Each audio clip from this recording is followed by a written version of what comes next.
일단 양악 수술 자체가 외과적인 그런 이제 그 진료 과정이기 때문에 위험할 수밖에 없고, 당연히 수술이 필요한 케이스가 있어요. 그러면 저희들도 정말 믿을 수 있는 그런 병원, 대학병원을 위주로 저희가 의뢰를 하고 수술 준비도 철저히 하고, 의뢰하는 그 교수님 같은 경우도 이제 그 양악 수술 케이스를 매우 많이 해본 그런 분들한테, 노련한 분들한테 보내겠죠. 그렇지만 수술이라는 그 자체가 갖고 있는 잠재적인 위험성은 구조적인 데서 나오기 때문에 이게 운이 없으면 문제가 생길 수 있고, 또 수술을 하다 보면 예상치 못한 그런 변수가 생길 수 있어서 어떤 위험은 반드시 있다고 봐야 돼요.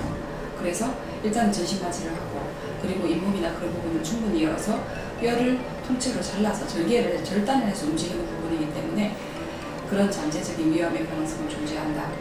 그럼에도 불구하고 해야 되는 케이스가 일부 있겠죠. 그렇지만 대부분의 경우에 단지 외모적인 개선을, 그러니까 턱이 짧아지고 싶다, 얼굴이 예뻐지고 싶다, 이런 외모적인 어떤 기준치, 그런 기대치 때문에 반드시 수술을 해야 된다. 그런 위험한 그런 가능성을 우리가 이제 간과하고, 이 수술을 그냥 그 전신 마취를 하고 입원을 하고 수술이 끝나면 딴 사람으로 변해도 있을 거기 때문에 그런 긍정적인 그런 장밋빛 미래만 생각하고 이제 수술을 쉽게 하기에는 위험하다. 매우 신중한 태도가 필요하다. 그래서 여전히 똑같은 결론이에요. 수술을 반드시 해야 될 만한 그런 심각한 그런 케이스가 있습니다. 그렇지만 그런 케이스가 아니라고 한다면 대부분의 케이스에서는 위험성이 있는 그런 수술은 무조건 피하는 게 좋다. 이게 제 생각이에요.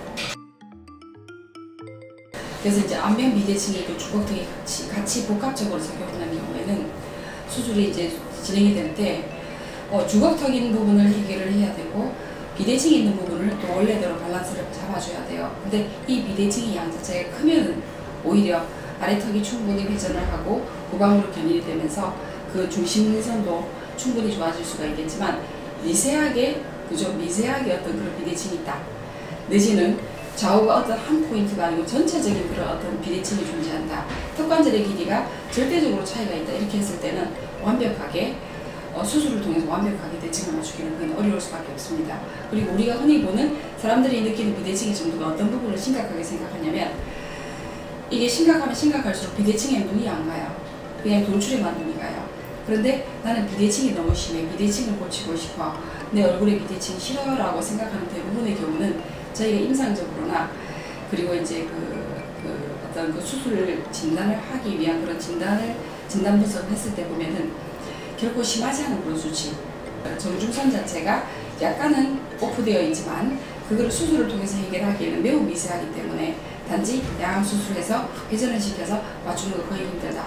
그래서 뼈의 모양도 다르고 각도도 다르기 때문에 그렇게 쉬운 문제가 아니라서 훨씬 더 해결하기 어렵다. 오히려 성형적인 관점에서 접근을 해야 될 수 있어요. 그래서 미세하게 비대칭이 있을 때 더 맞추기 어려울 수 있습니다. 그래서 뭐 비수술 주걱턱 교정은 우리가 늘 하는 거라서 뭐 어떻게 하나 이렇게 얘기하면 이렇게 대답하기가 막막해요, 그죠? 그래서 교정 치료를 매우 열심히 한다, 이렇게 말씀드릴 수 있겠어요. 그래서 부종기압이 형성되어 있는 그런 특징을 보면 대부분은 위에 턱은 좁아져 있고, 그죠? 그리고 이제 총성이 심하고, 총성이라는 치아가 겹쳐져 있는 부분을 말하는 거죠. 아래턱은 총성이 있을 수도 있고 없을 수도 있지만 어쨌든 돌출이 많이 심하게 되어 있어요. 그런 경우에 아래턱을 쉽게, 앞니 관계가 반대로 되어 있고, 이 앞니 관계를 쉽게 맞추기 위해서 아래턱에 있는 이제 그 총성이 없는데도 불구하고 작은 어금니를 발치를 했을 때는 아래 앞니의 각도가 많이 쓰러지는 쪽으로 갈 수밖에 없어요. 그래서 일단은 사랑니가 있는 경우에 사랑니를 발치를 해야 되지만, 사랑니가 없는 경우는 아래턱에서 아래 치아에서 이제 하골에서 어떤 작은 어금니를 발치하지 않고 전체 치아는 그대로 유지를 하고 후방으로 충분히 견인을 하는 거예요. 그럼 또 이게 어떻게 가지? 어떻게 이를 안 뺐는데 어떻게 가지? 수술 안 했는데 이들이 어떻게 후방으로 이동하지? 이렇게 생각하실 수 있어요. 방법이 있습니다. 그래서 그 방법을 제가 일일이 하나하나 설명한다고 해서 알 수 있는 부분은 아니지만, 어쨌든 우리가 하골이라고 하는 이 앞골 뼈의 틀이 있죠. 이 틀 내에서 치아들이 천천히 어금니부터 그 다음에 앞니, 어금니 이동하고 작은 어금니 이동하고 앞니가 이동하는 식으로 치아들이 전체적인 아픔 자체가 치열이 뒤로 후방으로 이사를 간다, 이렇게 말씀을 드릴 수 있겠어요. 그렇게 하기 위해서 브라켓뿐만이 아니고 철사뿐만이 아니고 추가적인 장치가 필요하겠죠. 그런 부분들이 필요해요. 그 주걱턱인 성인이 있고 주걱턱인 아이가 있어요. 대부분의 경우는 이제 나이가 어릴수록 덜 심해 보이겠죠. 그렇지만 이제 아이들 같은 경우에는 앞으로 성장이 많이 남아있기 때문에 장기적으로 훨씬 더 심해질 가능성이 높다. 그리고 성인은 이제 뭐 우리가 보는 그대로가 그대로 유지될 수 있겠죠.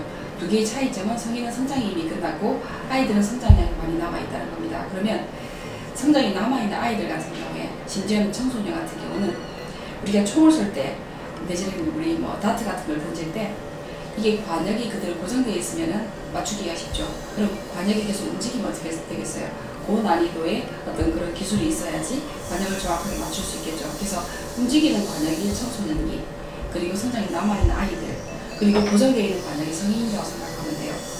그래서 우리가 치료계획을 세울 때부터 성장이 있냐 없냐가 어떤 그런 중요한 변수가 된다. 그런 부분들이 될 수 있겠어요. 다시 또 쉽게 한 번 더 얘기하면, 성장이 남아있는 아이들은 성장량을 충분히 이용을 해서 성장이 부족한 위의 턱에 어떤 폭경이라든지 전후방적인 그런 성장을 촉진시켜주는 쪽으로 포인트를 맞출 수 있겠어요. 그리고 성인들은 이미 뼈의 성장이 끝났기 때문에 뼈의 어떤 주어진 그런 한계가 있는 뼈의 어떤 그런 폭경 길이 안에서 치아를 충분히 이동한다. 이렇게 차이점이 있을 수 있겠습니다.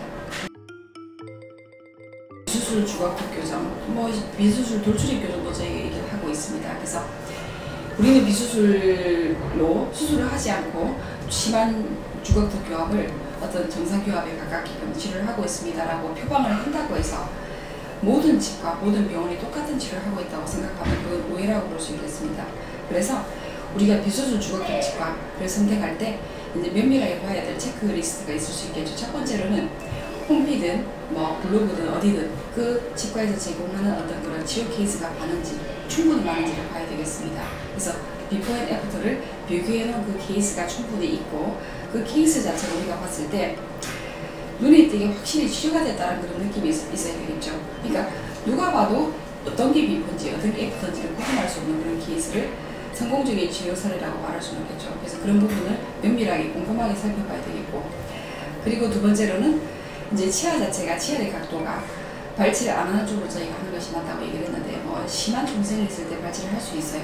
어쨌거나 전체적인 치아 건강에 해를 주지 않을 정도의 치아 각도, 그다음 치아의 위치, 그런 부분들이 정상적인 각도 내에서 움직인다. 그런 부분들을 체크를 해야 되겠고, 앞니는 치료 후에 반대교합이었다가 반대교합이 없어졌어요. 정상교합으로 위에 이가 덮는 것처럼 좋아진 것처럼 보일 수 있어요. 그럼에도 불구하고 어금니 관계가 여전히 주걱턱 교합으로 된다. 이건 X입니다.